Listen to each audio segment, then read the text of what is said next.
Сәлем достар, бүгін біз сіздермен осындай керемет котлеттер дайындайтын боламыз. Егер үйіңізде балаларыңыз немесе отбасыңыздағы адамдар гречка жей алмайтын болса, осылай пісірсеңіздер болады. Білесіздер, гречканың құрамында көптеген витаминдер бар. Сол үшін осылай дайындап беріңіздер.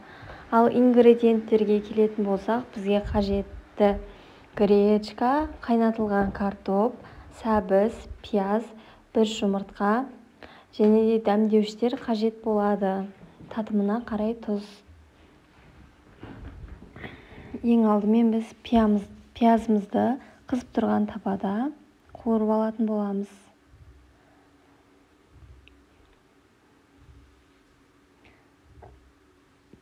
Пиязды 2 минут шамасында қуырып аламыз. Одан кейін пияздың үстінен сәбізді салып қуыратын боламыз. Яғни қажетті заттарды, ішіне қосылатын деген заттардың барлықтарын қуырып алсаңыздар да болады. Мен тек пияз бен сәбізді қуыруды жөн көрдім.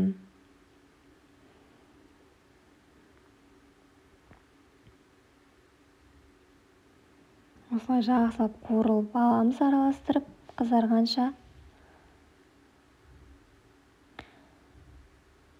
Қуырылып болған соң біз бөлек ыдыста осылай қайнатылған картопымызды, гречкамызды,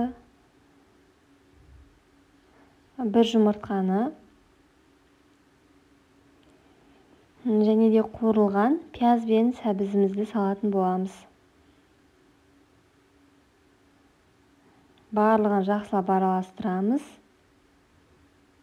Татымына қарай тұз саламыз. Әртүрлі өздеріңізге ұнайтын специялар қолдансаңыздар болады. Май құюдың қажеті жоқ, себебі біз сәбіз бен пиязды майда қуырдық. Барлығын осылай жақсылап араластырып, формаға келтіріп алатын боламыз. Және де оны ұнға бір аунатып алсаңыздар болады.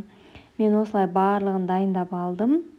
Және де осыны қызып тұрған табада пісіретін боламыз.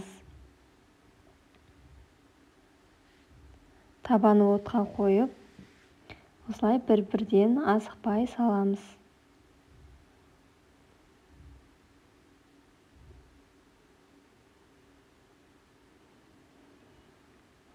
Бұл керемет витаминдерге толы тағам болайын деп тұр. Міндетті түрде жасауға кеңес беремін.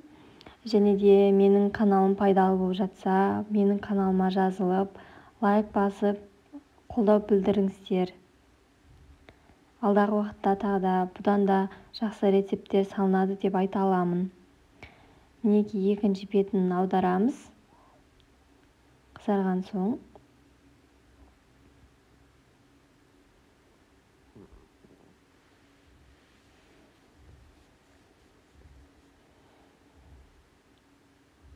Барлығын осылай бір-бірден салып алып аударып, пісіріп алатын боламыз, қызып тұрған отта. Және бізде нәтижесінде осындай керемет котлеттер шықты. Бұны жасасаңыздар балаларыңыз сүйіп жейтін асқа айналады деп айта аламын. Видеоны менімен бірге соңына дейін көргендеріңіз үшін үлкен рахмет. Қазір ішін бөліп көрсететін боламын. Мінекей осылай шықты. Ас болсын.